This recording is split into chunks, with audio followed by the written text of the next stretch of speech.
All right, good afternoon, everyone. I'd like to welcome you to our April webinar for the Lake States Fire Science Consortium. I'm Jack McGowan-Stinsky. I'm the Program Manager for the Consortium. I'll be moderating the webinar this afternoon. This is the final webinar in our 2015 series. We may have some special co-hosted webinars over the summer, and we'll advertise these through member emails and on the website. We will be starting our 2015-2016 webinar series on October 15th at 2 p.m. Eastern. For those who are joining us for the first time, let me give you a little background. We are funded by the Joint Fire Science Program and are one of 15 regional consortia or fire science exchanges across the country. Our mission is to accelerate the awareness, understanding, adoption, and sharing of wildland fire science information by federal, tribal, state, local, and private stakeholders across the Lake States and the adjacent Canadian provinces of Ontario and Manitoba.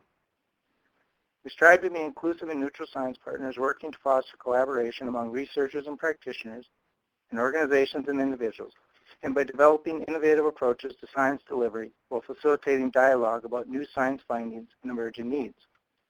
Before we get started, let's take a few seconds and look at our webinar interface using Adobe Connect.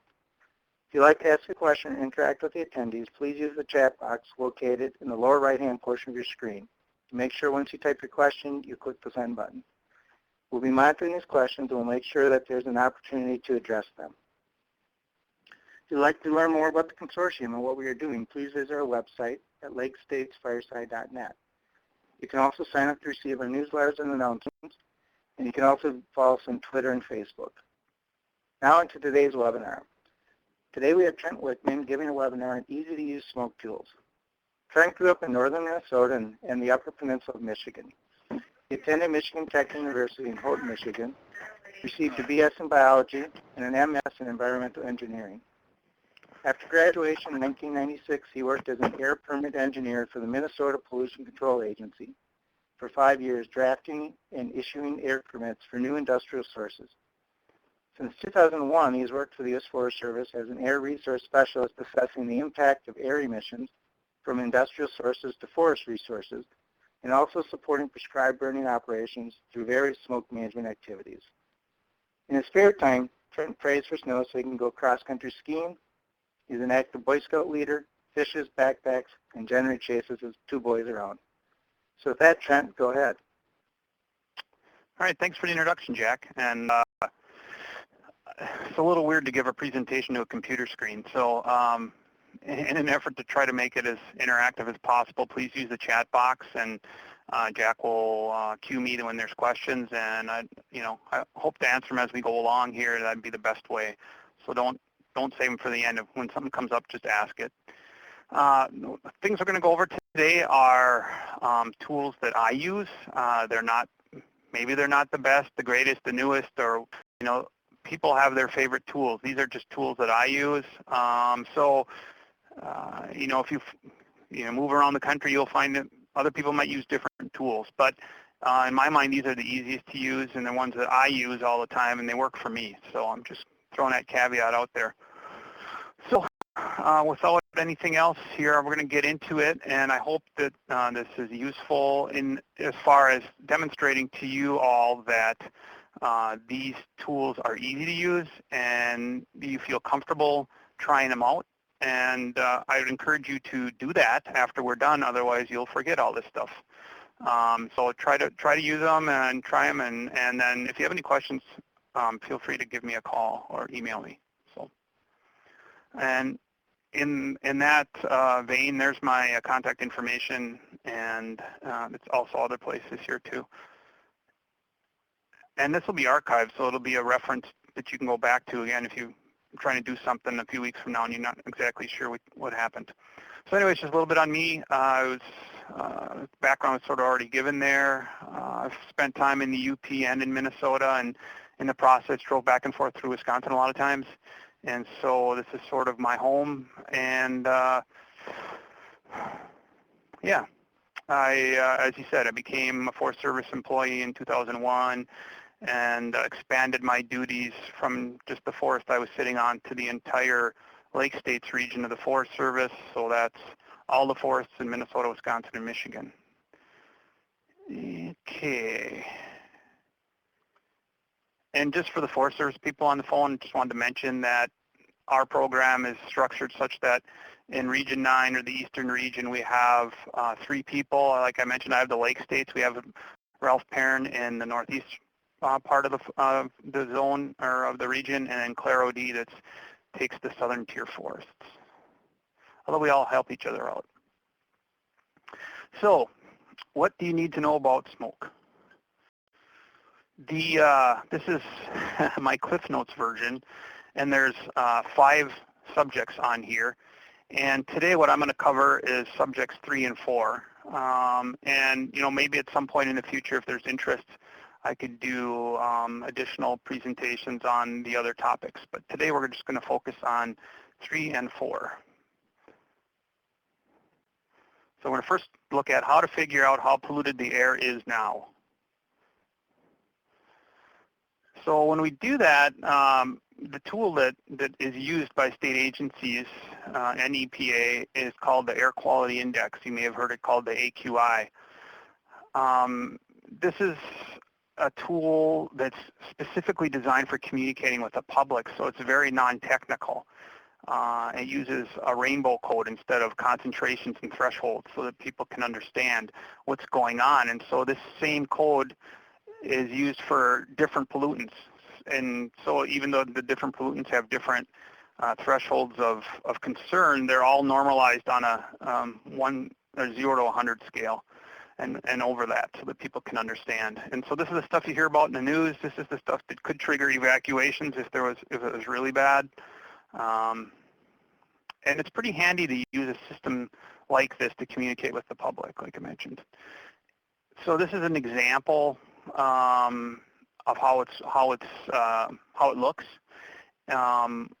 Another nice thing about this is that a lot of times people may ask, well, if it's yellow, what does that mean? Or if it's orange, what does that mean?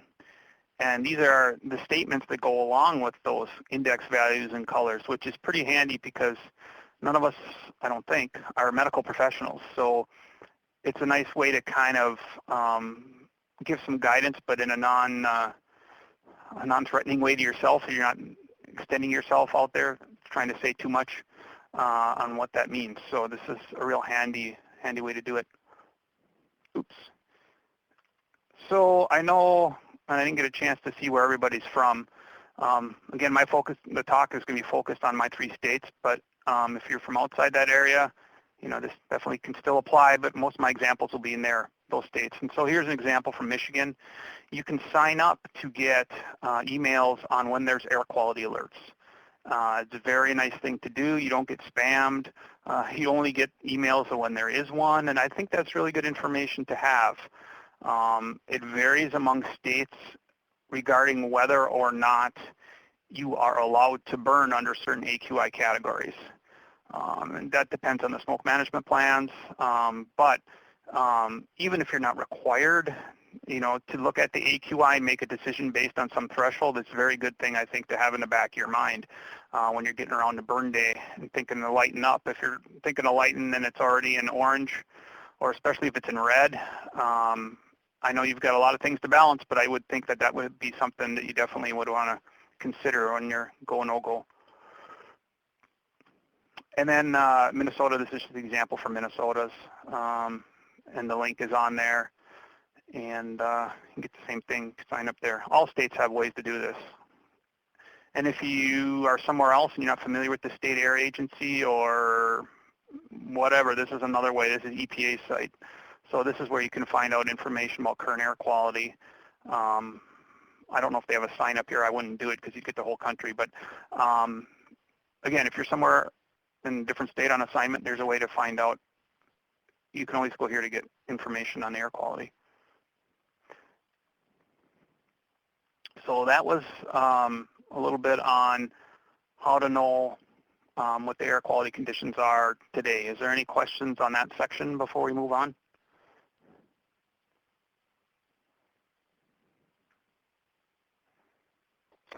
Doesn't look like there's any questions yet, Trent. Okay, all right. Well, we'll continue on. So we'll move into the next topic then, how to predict where my smoke will go or where it went and how thick it's going to be. So now we're going to really be talking a lot about models. And so what I want to get out right away is this statement is something I live by. And if you're going to be using these models, you should live by them too, the same thing, because it's definitely true that all models are wrong and some models are useful. And that's only if you understand the models and their shortcomings can they be useful.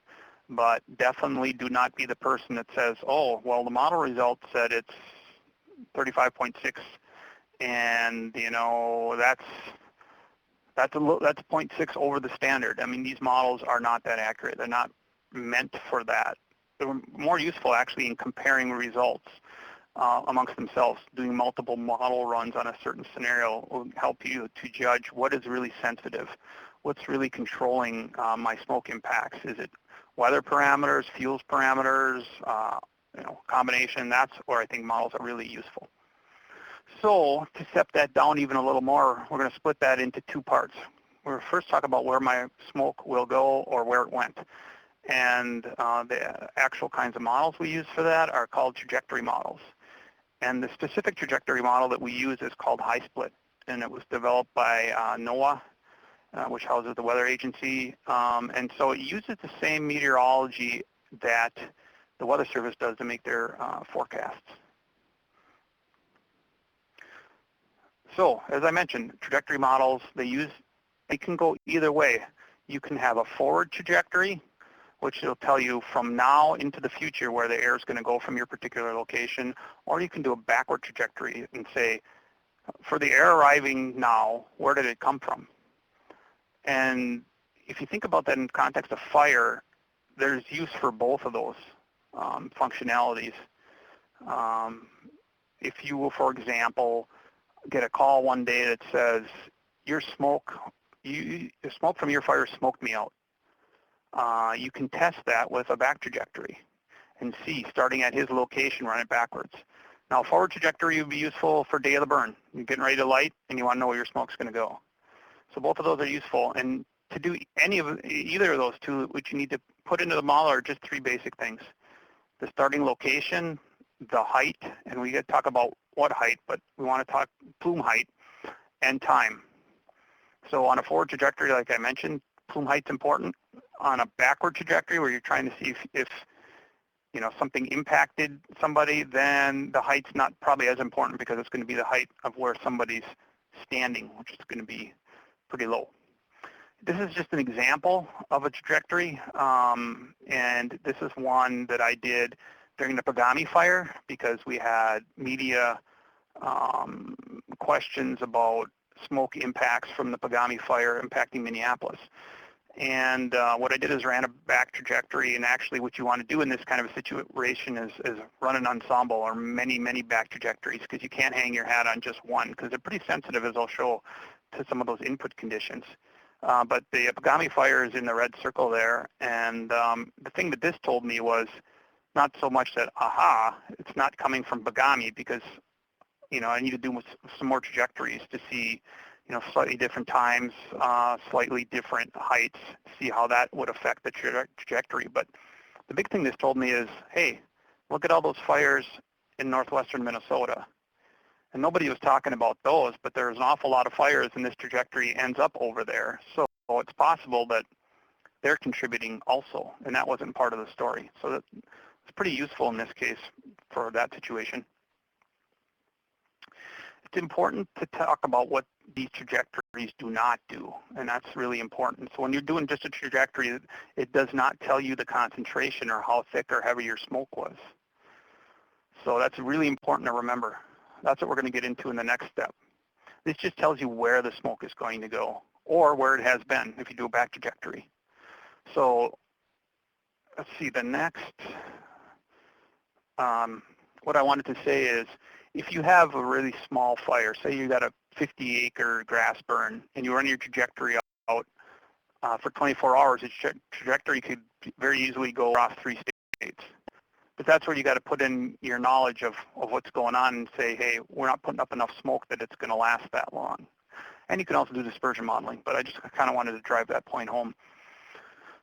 So again, the key inputs, where.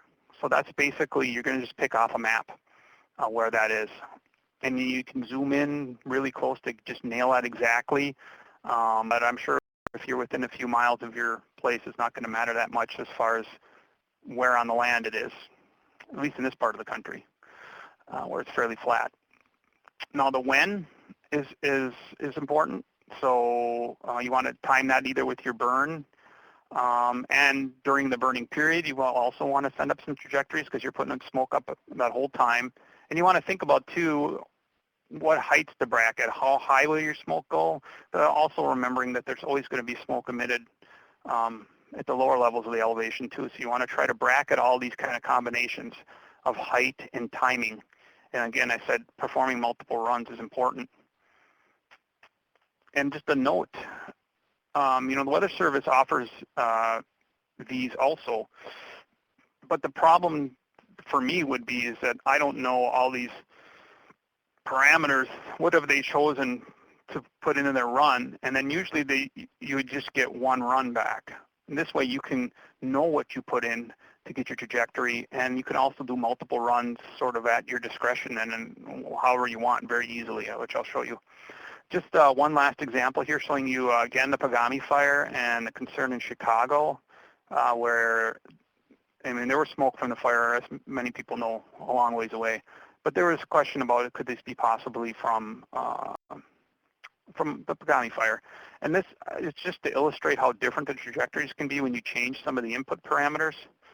So I did a back trajectory, and you can see that the two lines in the upper northeast section, they were based on a 1700 arrival in Chicago at 100 meters and 1,000 meters. AGL means above ground level. So these are all above ground level, not sea level. And you can see they sort of went in that direction of Pagani, but if I changed things up and went to a noon arrival with the same heights, you can see those are the two lines on the southwest. And they go, or at least the one at, I don't remember if that was the 100 or the 1,000 meter, really curves off and goes to Nebraska. So just, again, got to look and bracket your input conditions. Some issues to remember is the accuracy of these things. These are based on meteorological data that's probably in the range of 12 by 12 kilometer grid cells. So if you think about that, you can see quickly this isn't useful for near field impacts. So you don't want to, this isn't going to tell you what the fire is going to do 1 to 2 miles downwind. This is more of a regional scale tool. So this is your bigger burns that you would use this tool to be useful. If you're worried about that 1 to 2 miles down the road, then you would just focus in on your surface and transport winds. And again, it's a very useful tool just as long as you know how to use it. As I mentioned, I'm going to show, there's a National Weather Service where you can get these. I'm going to show you the first option there, Airnow Tech site, because it's very valuable in that it also includes fire detects on the same thing, which was useful in that previous example that I showed you, because it kind of, you can see where the other fires are to some degree. Fires, in my experience, less than about 200 acres, you're not going to see on there, but it's not an absolute limit. And then if you really are into the details and kind of a techie sort of person, you can go right to NOAA's website and run it off there, and then you can get to play with a lot of more of the input parameters, but it's a little more confusing if you go there. So I'm going to show you then the easy site, or the one that I use. So if you just put Airnow Tech in any sort of Google search engine, you'll come to this site. And then what you'll need to do is, I've circled there, click on Navigator. There's other things on this site that you could play with, but that's where the trajectories are. So we're going to, I better be doing my talk. We're going to switch over to that now. And so here we go. We're going to go to Navigator. And the first time you come here, you're going to need to request an account. It takes a couple days. It'll turn around, and EPA just needs to turn it around. So just do that once, and you're good to go.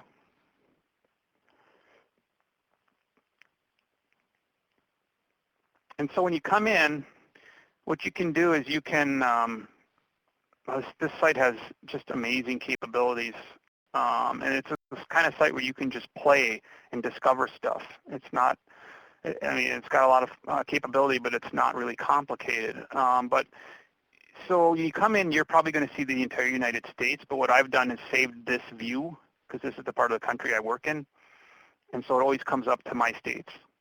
And you can see on here we have wind barbs. We also have where there's these little green dots. Those are the PM 2.5, particulate matter less than 2.5 micron monitors in the states here that are running right now. And so those colors coordinate again to this legend, which looks basically like the AQI. So it's that same concept again that they use. And so what you want to do when you first get here is you want to turn on the smoke and the fire detects over here in the menu. And we look today, and nothing's coming up. And I know there's fires going on, but they're all too small, more than likely, to show up on here. Oh, we got one fire way over here in North Dakota that's showing up this morning. So since this would be really boring, a really cool feature of this site is you can go back in time.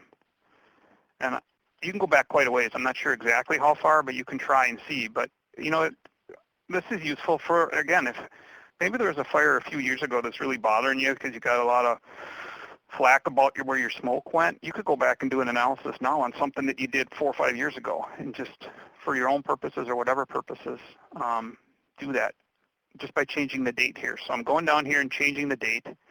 I'm gonna change it to a time in the middle of when Pagami was very active. And you should see that we got some fire detects that day and a little smoke. And again, like I mentioned before, there's stuff going on in northwestern Minnesota also at the same time. And so in this situation, what we could do is we could say, let's pretend that we're in Milwaukee and we want to figure out if any of the smoke coming down there is from Pagami. So we need to do a back trajectory. And so the only tricky thing about this site is you got to go down here to the bottom right and click on the arrow, whatever it is, and it pulls out a toolbar. Some of these tools are really cool. The one on the far right is a windrose. You can do a windrose at any of those sites where you see a wind indicator flag there, which is cool. But what we want is this one. That's the trajectory. And so when you click that, then more things open. And a lot of times you've got to keep scrolling down. You might not see them, but they're down there. You just got to scroll down. And so here's the key information I talked about that we need to put into a trajectory model. We need to pick height. And then this one is really nice. It lets you pick 3 heights that it runs at the same time. You got to put how many hours either into the future or into the past you want it to run.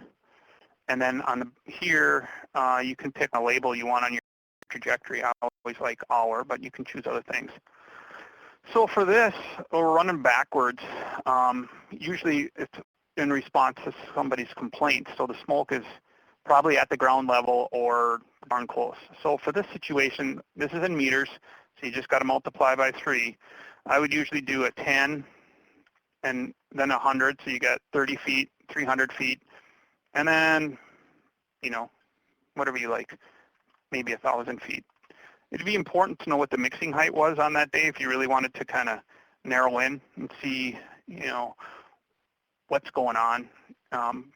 Probably you would just keep all your trajectories within the mixing height in that kind of a situation.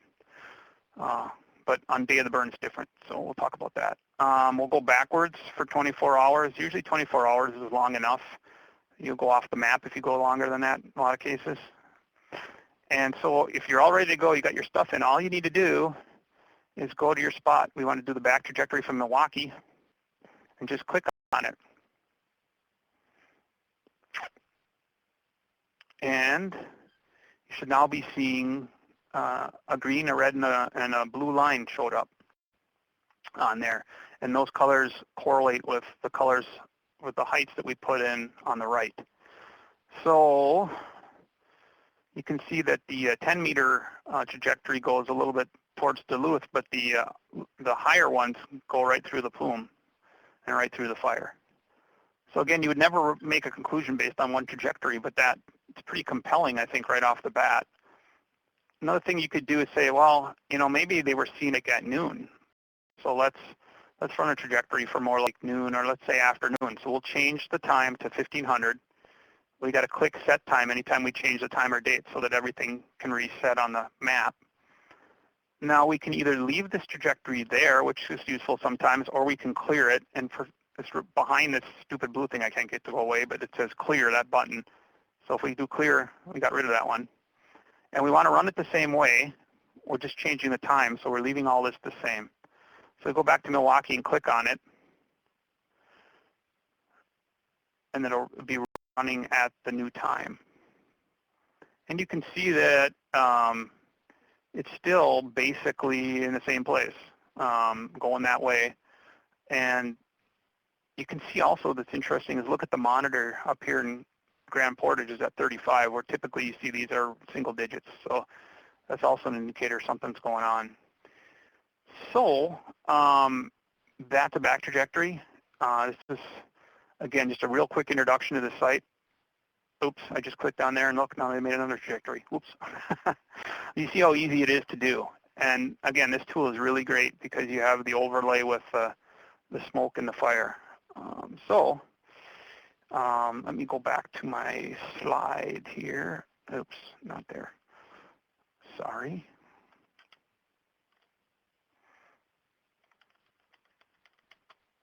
Okay, so I showed you how to get in there, about the pass, about changing the time, and again, you saw how the smoke went. And again, just remember you got to roll down. That's the only thing you got to remember. And again, if you want to do a back trajectory, you put in a negative number like we did there. And there's an example of a forward trajectory done from the fire location. And again, the only difference was instead of -24, I put +24, and I changed the heights of the trajectories. It's important because I found over time when you're doing a forward trajectory, like on day of the burn, and you want to see where your smoke's going, you need to know where the mixing height is because for sure you want to have something, at least a couple within the mixing height. But the thing to remember, and I screwed this up once, is that you need to also have a trajectory over the mixing height, something above it, because if there's any chance that you would punch through the mixing height, then you need to know where that smoke's going. And that direction can be very different from the wind direction within the mixing height. So just a little tip. So that's it with trajectories. I'll stop here for any questions. Yeah, you're good to go, Trent. There's no questions yet. Okay, I hope I'm not just confusing people. All right, so now we're going to move to the next question, the one that we talked about before. It's how do you figure out then, now you know kind of what direction things are going, and that's very accurate, I guess you would say, but it doesn't tell you anything about the thickness or the level of the smoke. So that's where we need to get into dispersion modeling. And that's, we have two different kinds. We have screening level modeling and then refined modeling. And really the distinction between the two is screening is very few inputs and more, I don't want to say uncertain, but more generic outputs. And then to step down, if you really want to start playing with the inputs and changing those, then you go into refined modeling. And so that's more inputs, and it should give you a more accurate answer if you know the inputs. So, and these are the ones we're going to go over. So we'll start out then with screening modeling. But first, I wanted to mention that, in studies of looking at the accuracy behind dispersion modeling, the way you do dispersion modeling is you start with your area of your burn, but it's not project acres. A lot of times people put project acres, but it's black acres. And you don't want to put in project acres because you're adding extra acres that aren't going to burn. And so you're the experts. You know kind of how things burn. If you have wet areas, lakes, or other areas that just aren't going to burn, definitely don't include those in your area. After area, you need fuel loading. And again, this is, I always tell folks, it's not my area, it's your area. You know the fuels. And I know in my states, it's typical that people will talk in Anderson fuel models that are based on fire behavior. And that doesn't really track with what we need for smoke. We need to know how much is out there, not just the stuff that carries the fire, but all of it. And so there are crosswalks that can be made between Anderson fuel models and stuff that you would need for smoke modeling, but that needs to be done before you're getting into this. Otherwise, there's ways to get that information, which I'll show you in a bit. But that's the largest error. And then fuel consumption, we have models for that, depending on fuel moisture and stuff, and that's the second largest error. And so you see above this yellow line, these areas where you guys are the experts are where the biggest error is in this whole modeling process. And to the degree that there's errors up here, they're just going to propagate down. So if you're off 50% here, right away this is going to be off 50% before we even add in any of the other errors. So just trying to say that this stuff is important, really important. And then below the yellow line, you just basically are getting into the models that'll process those emissions, take the consumption, put it into emissions, and distribute the emissions over time, and then we can figure out concentrations. So the screening model that I want to show is very quick and easy to use. Basically, you just have a map, you click on it, you zoom in, you put in some simple stuff, and go from there. So I'm going to go over again to the modeling situation here. What you'll see is, and I want to start over, so what you'll see, I've got the link there for you provided, and it's this one up here. But this site is housed on the University of Georgia.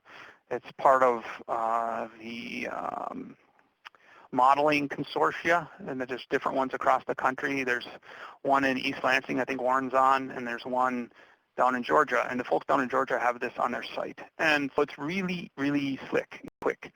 I wish I could see who we had on. I'm sure I'd recognize a lot of the names. I'm assuming we got some people on from the Huron Manistee, so we'll go do a burn on the Huron Manistee today. And I think when I was down there before, we were burning somewhere over here. So you can really zoom in if you want, but I'm just going to call that good enough. And so you got to throw in the acres. We want it exciting, so we're going to go 500. Again, you can see the fuels are very generic. Again, we want this exciting, so we'll go slash. Wind direction, here you probably want to take the worst case wind direction unless it's absolutely eliminated from your prescription. So I'm guessing this might be a worst case direction. And then all you do is update map. Boom, done. Now you might have to zoom out to see exactly how far things are going. Oh, almost hit Cadillac, but not quite. So you might be asking, well, what do these colors mean? That kind of looks like concentration, but it's not. These are just, again, since we were so generic on the inputs, these are very generic outputs. And basically what I mean is people in the yellow would see smoke, but it wouldn't be a big deal. And people in the orange, you should think about mitigation for anybody or sensitive items that are in the orange.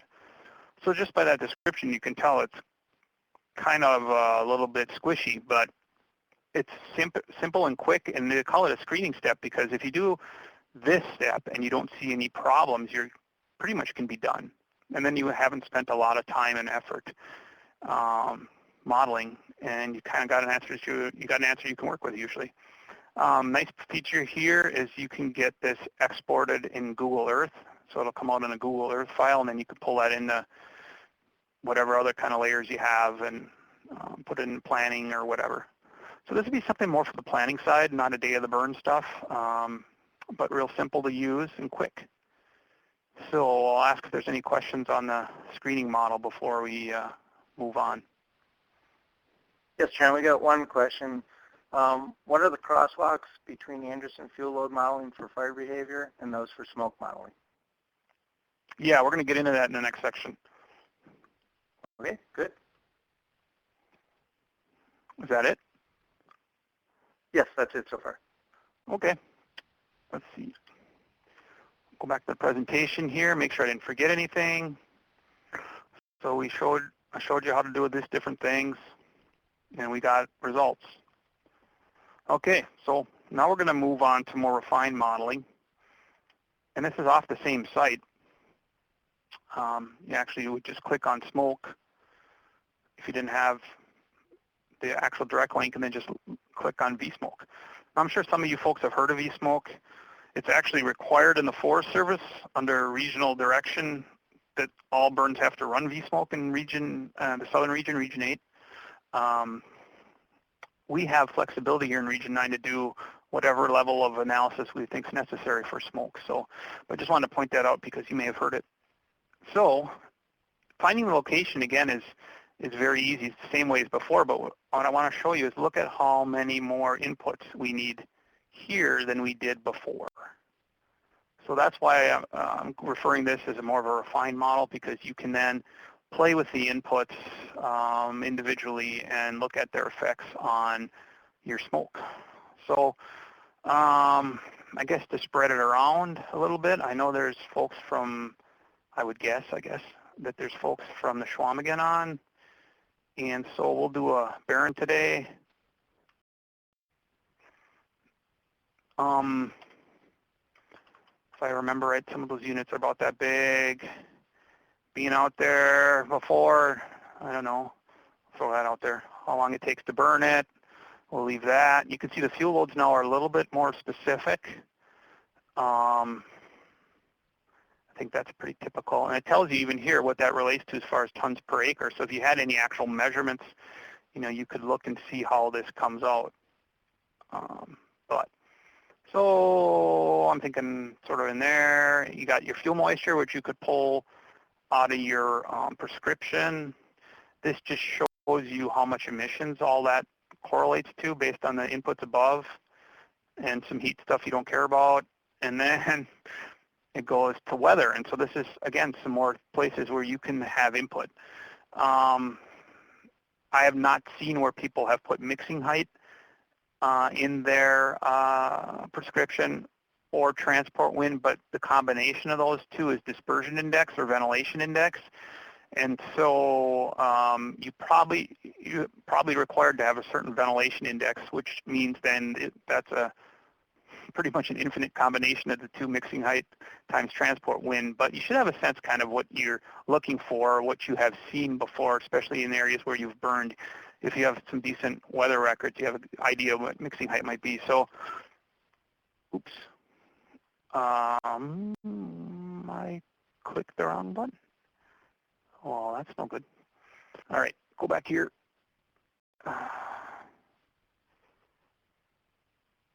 And we want to burn there.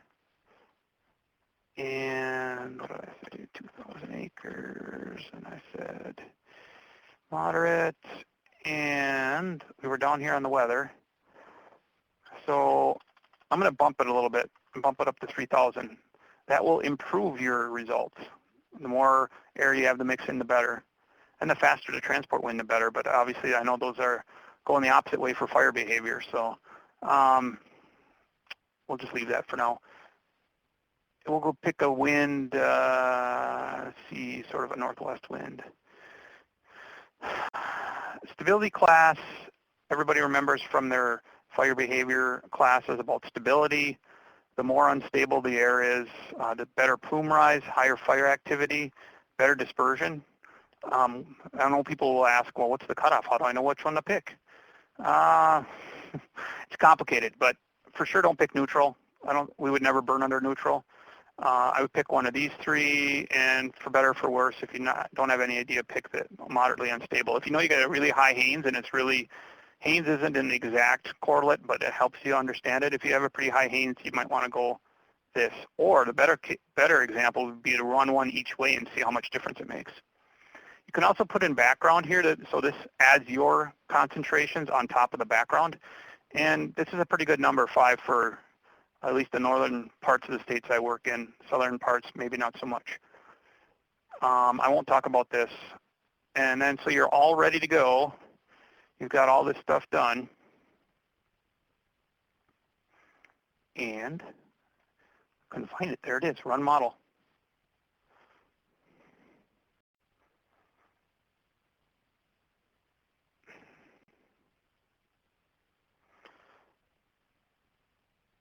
I not hit it?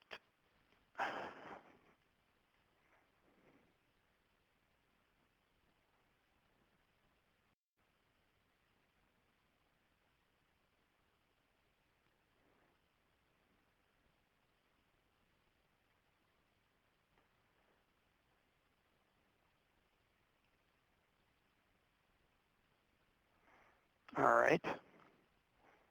Tell me this isn't going to be one of those Murphy's Law things. Okay. Oh, there we go. It's coming. Got to be patient with these things. So there's actual concentration output now. And these colors correlate with these colors down here. So again, it's into the AUI, which is very handy. So you can see that there's some colors here. These dark purple and the reds are not good. And so in that situation, you'd have dark purples and reds over Ashland, which would be bad. Just an example how this can be used. And you can also export this to Google Earth right here. Again, very handy option. So this is sort of what I would call kind of first level refined modeling. So any questions on this? And then we're going to move after this into even more specific refined modeling. And that's no more questions yet. Okay. Okay. So we went through that. So now we're going to work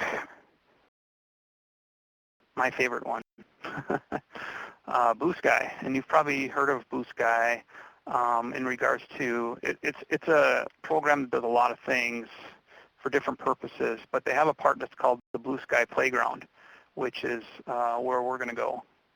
So I'm going to start from the start, and you can just put in Bluesky Playground, and it'll find it. Again, you're going to have a login screen. Now, this one is even quicker than the other one. This one, if you send it in your Create account, it comes right back for sure within the same day, and I think it might come back within like 5 minutes. So this is real quick. This goes out to the modeling consortia in Seattle who have this stuff. So this is why sometimes things are slow, because things have to go to other places through the lines, and then they run it on their big computers and it comes back. So that's why some of these things take a little bit of time. So when you're walking into this, if you remember that slide that I showed where it had that step down of how you do modeling, you start with black acres, go to fuels, and go down from there. That's exactly the way that this works. So it's really intuitive.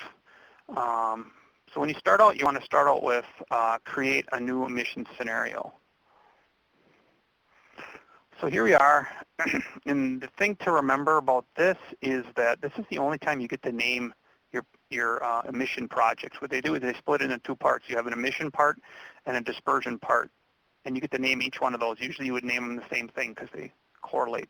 But you might do multiple dispersion runs off the same emission run, and then you would have your dispersion runs have different names. But I'm going to just call this one Lake States Fire Consortia. I've run a couple already. I'll call this one 3. You pick what kind of fire you have. We're going to say we're doing prescribed fire, so we'll leave it that way. And then you just do the same thing as before. It's got a 500-acre fire. We'll just leave that. So this one you got to move around a little bit differently with the arrows and zooming in. And the folks on the Superior have been left out so far, so we'll do one over there. And again, you can zoom way in if you want to really nail it. But for the purposes of this class here, we'll just kind of estimate PTRAC's on. So we're going to do this for PTRAC's benefit here. Let's see, where are we at? Pretty close there. Okay, so we got about a 500-acre, no, actually, what is it? Got about 900-acre fire, if I remember right. Okay, so now we did that, and we just click Create Scenario, and then it thinks for a second, because it's going to create a new scenario. And the other ones that you see on here are ones that I've created over time. So it saves this thing, so you can always go back and modify it or do whatever you need to do. So you see the progression of the tabs on the top here. They go from location to fuels to moisture. It figures out consumption. Then it figures out emissions. And then on this last tab is the tab where you click to create your dispersion model. So the thing that's an advantage of this over the previous Vsmoke is that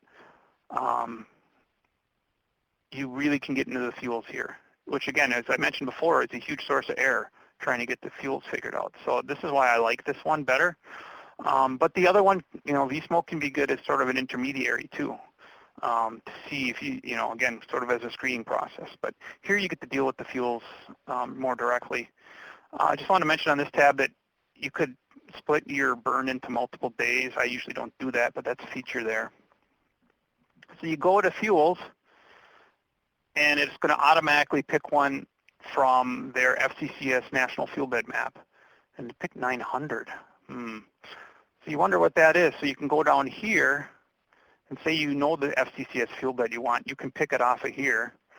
I'm really curious what 900 is. I wonder if I put us in a lake. I think I put us in a lake. So the best way to go over and above this, and I know it's not a Jack Pine Savannah, but I'm just going to put that in there for now, is to actually go in and enter these values independently. Now you can do that by measurement techniques, which I know very few people do. So another way you could do it is through the digital photo series that Roger Ottmar developed. So if you could just go, actually you can, this is another one where you could just Google digital photo series and it'll come up with this. But the link is here and the link is in my presentation. And so when you do that, this is a photo series like other photo series you may have used for other reasons. You look at the pictures and try to find one that looks right. And it may be the case that you will find one that looks right for the overstory and then maybe a different one for the understory. And even though these were pictures were taken in specific areas, obviously the same communities exist in Minnesota as in Michigan and Wisconsin, so don't limit yourself to just dots in your own specific area. So this one here that I clicked on is Midwest red and white pine. These were taken up on the Gunflint Trail. And just as an example, you can say that maybe your site looks a lot like this picture. You can click on it again to get it really big. But when you find one or a combination of a couple maybe that work, then you can look in here, and this is where the data you can pull directly and put back into your fuels, because it has, for example, as far alive here, it's got mass. So you would look at these different size classes and go, would this be in the burn? And depending on the fire activity you think, if it is, then you can take, and you can just go across. Maybe some of these big ones wouldn't be, so then you wouldn't include those. And all this stuff on the woody material goes exactly into that fuels form too. It has all these broken down. They're not broken down in inches, but they're broken down in let's go back there, in hours. And I'm sure everybody on the phone can know which ones correlate to which sizes in the in this here. So these basically, the total numbers here would just go right into the total numbers here. And then the canopy I talked about, shrubs and grasses are also in here, right in here. You kind of group those together, or you can see how they're broken out. So all the information here can be gleaned and put in here, and I really like that, because then you really have a good sense of the fuels, because it's critical. So we'll just say whatever I picked here is right. And every time you change something, it basically recalculates from there on down.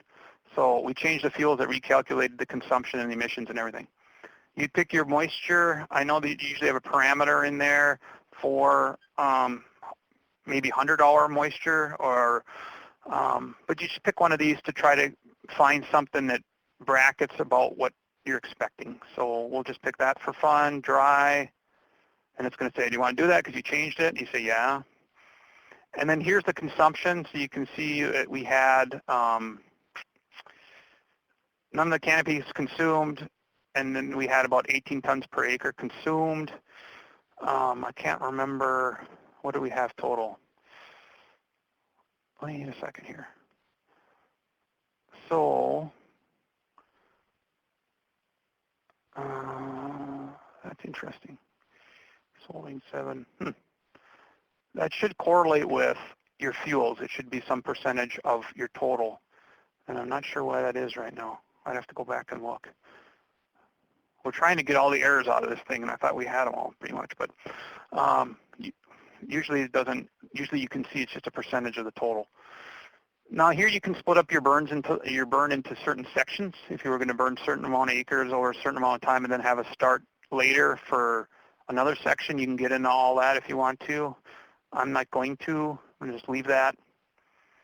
And then you can see here it calculated emissions. So this would be really useful if you were going to do some sort of planning from on the Fed side, NEPA, or for some other reason. You're going to do some planning. You need to just know emissions. We even have greenhouse gases, CO2, and all those things. So it's handy for just for that.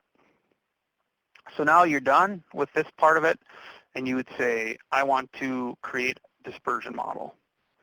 And then you would go here, and again, this is your opportunity to name it. You want it only for this run. So you would name it something appropriate.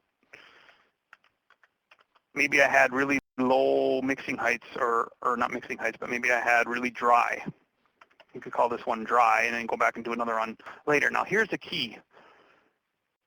You either pick one of these, and that means you're going to get a really sophisticated output. You'll be using a really sophisticated dispersion model, or you can pick Vsmoke and you'll get results very similar to what we did before, because it's also Vsmoke, but it would be hour by hour. So you would get a Vsmoke result every hour. So you're using this to go into the future. And so if you're doing more planning, I would pick Vsmoke. If you're doing more day of the burn, definitely pick this one. So we're going to do this as far as day of the burn format, but I'll show you in a second. So here you go. Here's the days you can pick from. Here's today. So you can see we can go out about 2 days. That's as far as the predicted meteorology. So it's pulling the predicted meteorology, or the same stuff that the Weather Service uses. So let's say you're planning the burn for tomorrow, and just let the model run out 2 days, or as far as it can run. And then you'd say go. And then you would sit. And this can take, when you run this version and not the Vsmoke, it can take anywhere from 1 minute to 15 minutes to run, because this is a lot of stuff being sent out to Seattle and coming back. So sort of like when you're on a cooking show, I've already done one, and we're going to look at that one. So this is a run that I'd done just for practices over on the Hiawatha, and you can see here we have 3 different options to look at. You have hourly, daily average, daily max. So you got to think about, what do you want to see? What do these mean? So daily max, the thing that it's on right now, is the highest concentration experienced for that. So let's look. You can animate, but not really, it's not useful with this one.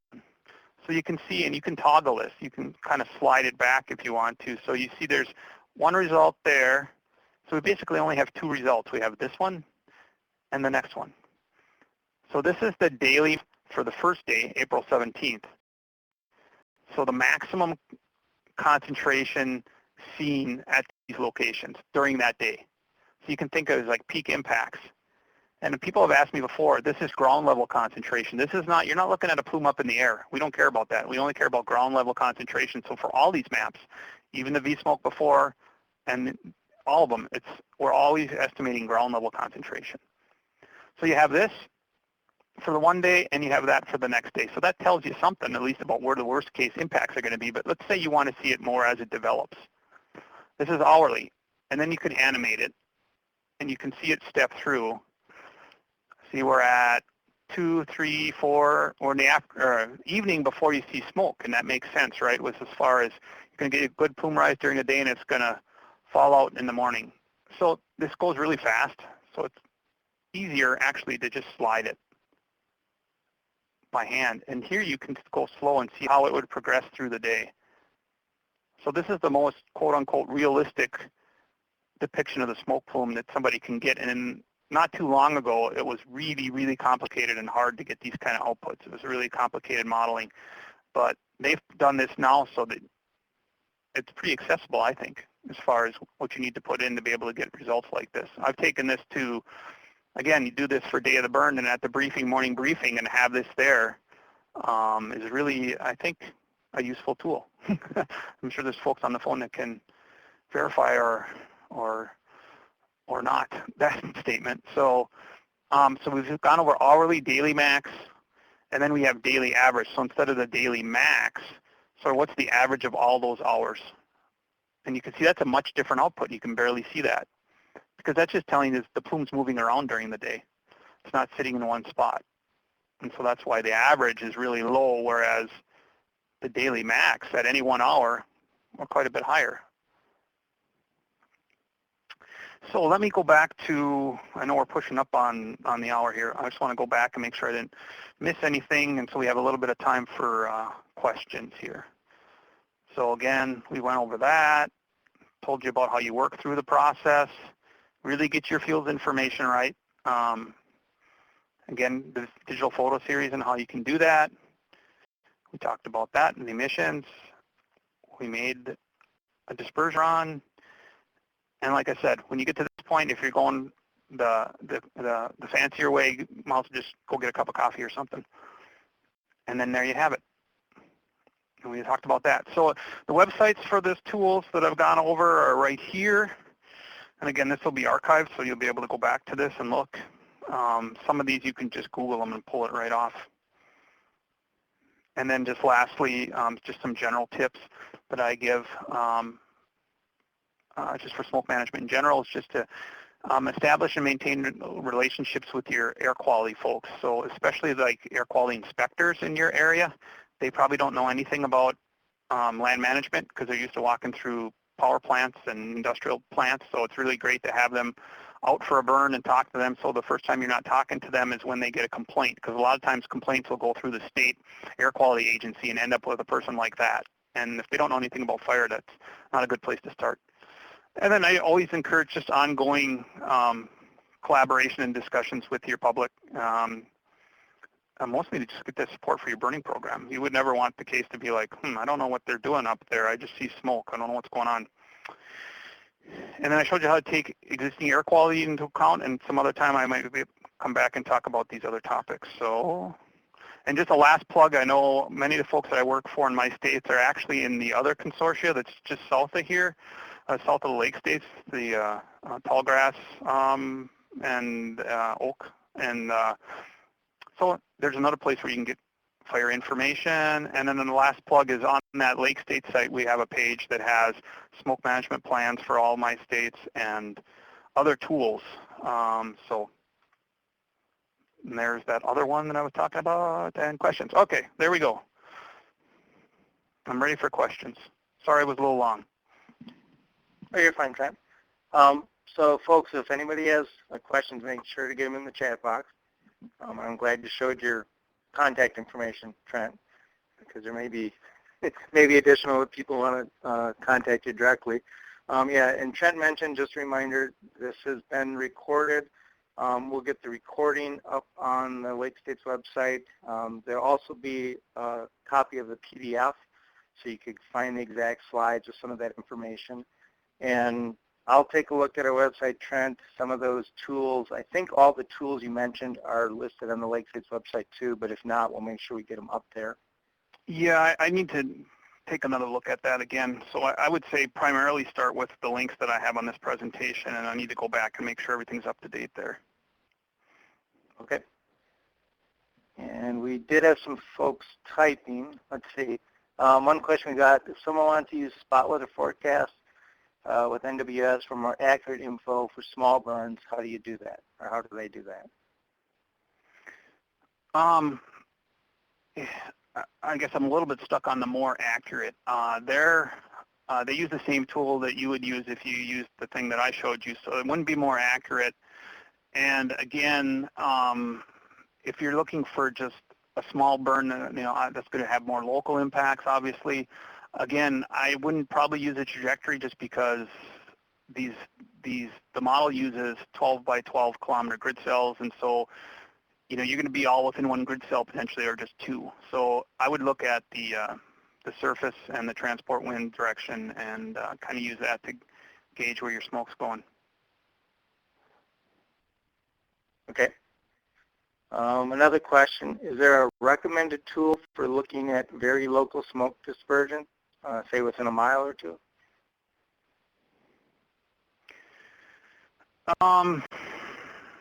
Well, there's always a tool out there. There are ways to do it. I know that recently I've worked with some folks regarding impacts right on the edge of a burn, where they have homes right on the edge, and trying to figure out how to deal with that. And one way that we're looking to deal with that is not so much a model, but really looking at soundings on the day of the burn to really have a good understanding of what the atmosphere looks like. And then we've done a bunch of runs where we've played with mixing height and transport wind to see the effect. And so I think we feel like we have an idea of what kind of transport winds and mixing heights we need so that we can pop the plume up over those folks. And we did that through modeling with the tools that I was just talking about. But again, on day of the burn, we're going to really look close at the soundings and get a forecast sounding for our location and not rely on soundings that generally are a long ways away, the ones that are actually measured. So, that's another thing, that if you're able to understand and look at a sounding, or just shows the temperature profile of the atmosphere and be able to interpret that, that's really a great skill. And that's probably another presentation that could be done probably with people like Warren and Jay and those folks, or lots of people, different people could do that, or some of the IMETs around here. Okay. Sounds like some good options for webinars next winter. So I don't see any other questions rolling in, so we'll go ahead and just wrap it up here. Trent, I'd like to thank you again for giving this excellent webinar, and thank everyone online for joining us this afternoon. Again, if you want to review the webinar or the PDF, I'll be getting that up on the Lake State's website later this afternoon or by tomorrow morning. And just a reminder that if we do any special webinars during the summer, we'll put that up on the website and notify members through email. Otherwise, our 2015-2016 webinar series will start in October. That will be on October 15th, which is a Thursday, and that will be at 2 p.m. Eastern. So with that, thanks again, Trent, and everyone for participating today, and have a great rest of the day.